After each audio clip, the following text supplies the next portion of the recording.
Welcome back to my channel, Life in the Trenches, Life with Tapa.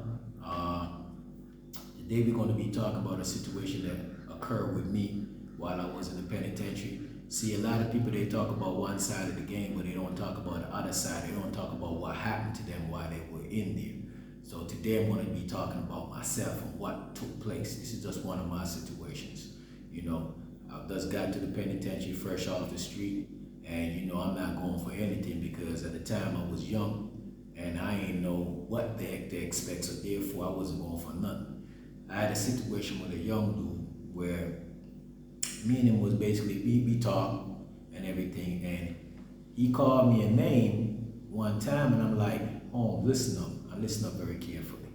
Do not use that word to me again. Because you use that word again in any sentence to me again, I'ma stab you up. Don't do that again. Anyway, the same individual ended up doing the same thing again, another occasion. And this time when he did that, I went and packed my stuff up, meaning that everything that I got in the cell, I went and packed that stuff up, got my knife, and went out to look for him, because I was going to blood him up, get off that compound. But anyway, excuse me. But anyway, I ended up finding him in the TV room. That's where he was at, watching TV. So when I went into the TV room and I seen him, I automatically whooped my knife out. When I whooped my knife out, everybody that was in that TV room haul ass out of the TV room full force, because they know what's getting ready to go down, and they don't want to get stabbed in something they ain't got nothing to do with. So they got the heck out of there too. The only person that didn't move was one of my homies, which was Dre. But anyway, when I finally walk up to the individual, I hold him in his shirt and put a full grip on him and take that knife out my waist. Actually, I got the knife in my hand already. I ain't got to take it out my waist. I already had it in my hand. So I proceed to stab him. Dre jumped right in the middle of me, hold on to the knife, a firm grip on my hand, and like, don't stab him, don't stab him. So I'm looking at my homie and I'm like, what the fuck is you doing? What is it you really doing? Now, what's going through my mind right now, I'm saying to myself, I should stab this dude right here who do this shit. Even if he's my homie, I should stab him too, because he got into my business and starved me from stabbing this dude that I came in here to stab.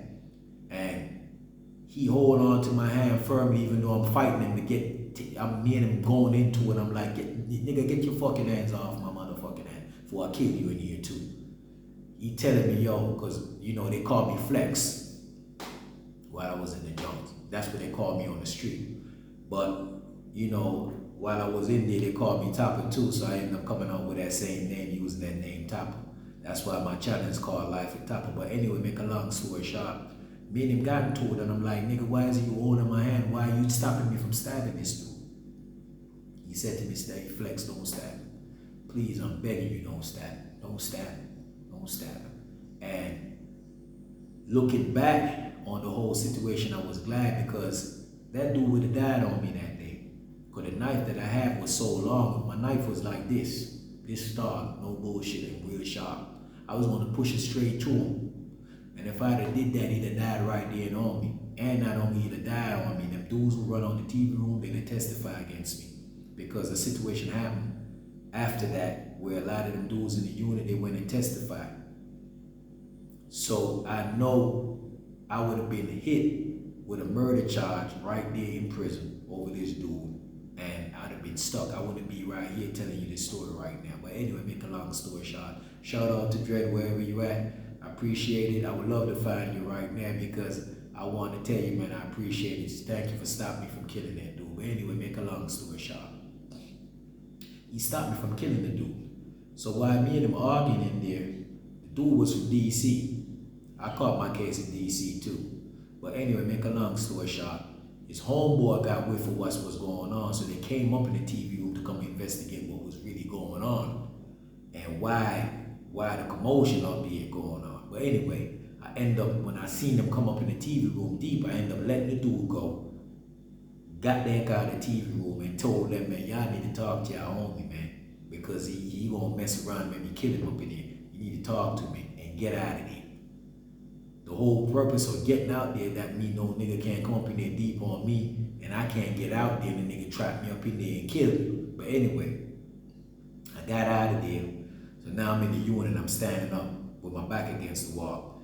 So it's just, it really and truly is me versus DC niggas. Me alone. Really. I only had one motherfucker that was in my car that went and came and stand up right beside me. Shout out to Lanky Rye from Moxfield. I appreciate that. You the only motherfucker that actually came and stand right beside me like a man and asked me, man, what the fuck is really going on? Nobody else came and stand beside me. Because me and dudes wasn't really meshing. They ain't really like me anyway. So none of them actually came from my car, came to my rescue. The only individual that came to my side was Lanky. So he asked me what's going on. I tell him I got this. Because any one of them niggas come over here, I'ma murder them today. Fuck what they talking about. Yeah, the whole system, federal system scared of DC nigga. I ain't scared no DC nigga. I've been in these streets with these niggas. I've been in the trenches with these niggas. They know what time it is. And I know what time it is. Yeah, because it's not about how tough you think you is. It's the heart that you got. That's what counts. And at that time, that day, I decided I was gonna kill one of them dudes. Any one of them come over there with any aggression where I was standing at, I was gonna kill them right there in that unit. But anyway, it didn't go down like that. One of the dudes from DC who know me from the street, he came over and said, he put his hands up and said, man, Flex, man, I don't want no problem, man. I just want to talk to you because we got to get this shit resolved. Because this shit looking ugly. There's like 15 of them on one side and it was just me alone. And I decided I'm taking my chance and I'm going out like a kid. I ain't going out like no bitch. But anyway, dude came and talked to me. He said, man, Flex, man, this is what we gonna do. Go ahead, man, and get the dude a one up, man. Fight him fist to fist, man. And we kill this shit. Because this shit is not gonna help good the way the situation is going on. There's 15 of us over there. It's you and just your homie. This is a standoff. We can't keep staying right here all night in the unit. The police in the office, he don't even know what the heck is going on. But there's a standoff going right here in the unit between me and versus DC. But anyway, make a long story short. So I said, all right, you want to fight me one-on-one? Tell him bring it on. So anyway, I give my homie my knife and tell him to hold the door down. I'm going up in here with this dude and me and him going to fight. So me and the dude went up in the cell. Boom, boom, boom, boom, boom, boom. I beat him up. He got off on me the first time. I ain't gonna even lie, because he caught me with a right that I ain't even see coming. But trust me, I ain't got my business to hold my own up in that cell.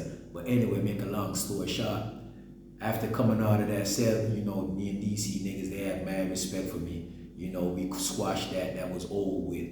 But that individual, me and man, never had no more run in me. I won't even talk to him after that. Because really and truly, it wasn't easy for me to just let that shit go.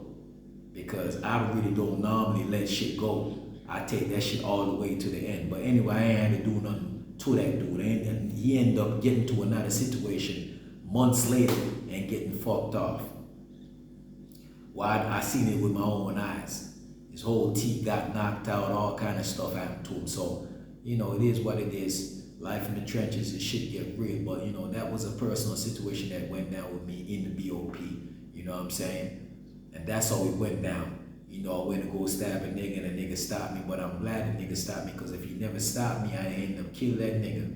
And I would have ended up actually getting stuck in prison, because they'd have given me a real street charge.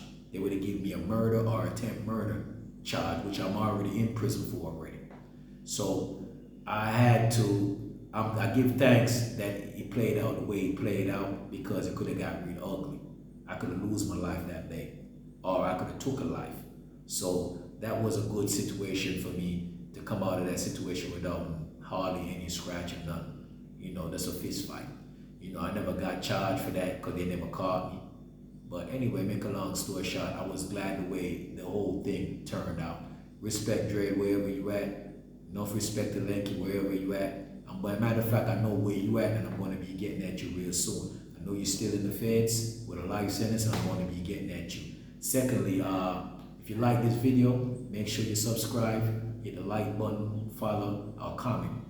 And then it's the next thing. If you want to send a donation to me as well, you could do that with the $ Baby Needs, which is spelled BABYNEICE. And also, man, support the books that I'm putting out. ebooks that I'm putting out. I got one called Life in the Trenches as well. You need to check that out. I got an ebook called Black Eye to the Game. You need to check that out as well. On the 2US, and you can get the link. I can send it to you. Man, follow this channel, man. Chop, chop, chop, because there's a whole lot of things for me to be talking about. And I'm going to be talking about the real streets of Washington, D.C. and Jamaicans in a whole. Yeah, and who was hot and who ain't hot, and who took the back door out and who took the front door out. I'm going to be talking about all that. And for you young niggas out here who's actually in these streets and don't know about the other side of the fence, you need to watch my channel so you can learn some things, so you can basically try to change your situation right now while you have time, because you don't want to wait until the situation happened to you. Then you're going to say you didn't know this and blase, blase. The judicial system have no mercy for you whatsoever. I'm going to let you know that right now. And they have another thing too. If you don't know the law, they're going to tell you ignorance to the law is no excuse. They don't care damn about none of that. Their whole job is to send you up that street with a rocket tire that would drive you crazy. You know, so therefore, before you even get to that, watch this channel, learn some things, pick up some jewels. That's like my man that I was locked up with, which is Mecca Audio. Same thing he said on his channel. Same thing. The game ain't to be told, it's to be sold, man. Watch this channel so you can get some game and get some understanding on what's really going on behind the prison walls. Because what's going on in the prison walls, you don't even have a clue. You don't have a clue. So keep on watching this channel so you can get some game and get some understanding and change your life if you can and go a different direction, because a lot of times we get caught up in the street and we're going in a direction where we think that this is the direction, but that's not the direction. Until you get there, what we talk about behind the walls, that's when you realize that you was going in the wrong direction and there's another direction you could have been took, but you didn't understand the direction you was going in, that direction over here, because you don't know what the behind that wall look like. So, you just gotta basically keep watching this channel, man. You can get a lot of games on what's really going on behind that wall and change your direction. You know what I'm saying? For a better life for you, your kids, your family, whatever the case may be, etc., etc. Keep on watching this channel, man. Chop, chop, chop. Top of non-black flag. Life with Topper. Follow the movement. I'm out here.